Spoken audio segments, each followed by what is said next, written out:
Non, le docteur Jacques Labesca, notre chroniqueur santé, ne passe pas tous ses week-ends à concocter des infusions de plantes ou des filtres magiques. Il lit aussi, et notamment IG, Intelligence génétique, un roman fiction signé Frank Senninger dans lequel les êtres humains se transforment en OGM. Il y a une histoire qui me turlupinait depuis un certain temps, c'était la concurrence entre Darwin et Lamarck. Darwin étant le partisan de la sélection naturelle et Lamarck étant un biologiste français, le père de la biologie, qui concevait que si les girafes, par exemple, avaient un grand cou, c'était parce que les feuillages étaient assez hauts et que la nature s'était adaptée.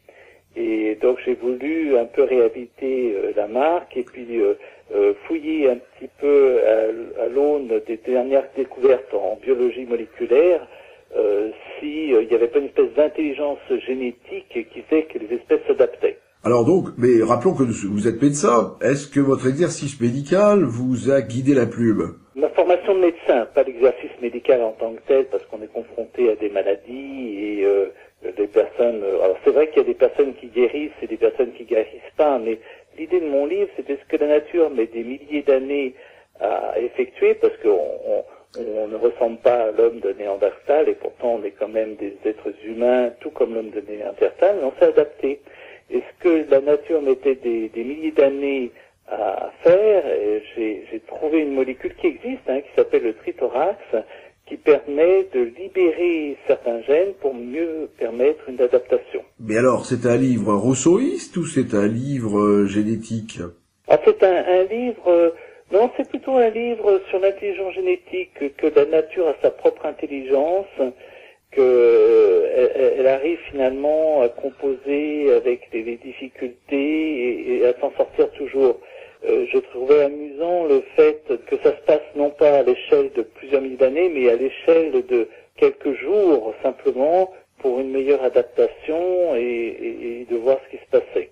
En résumé, l'homme est ce qu'il a été fait ou l'homme est ce qu'il devient? Ah, ça c'est la grande question de l'inné et de l'acquis.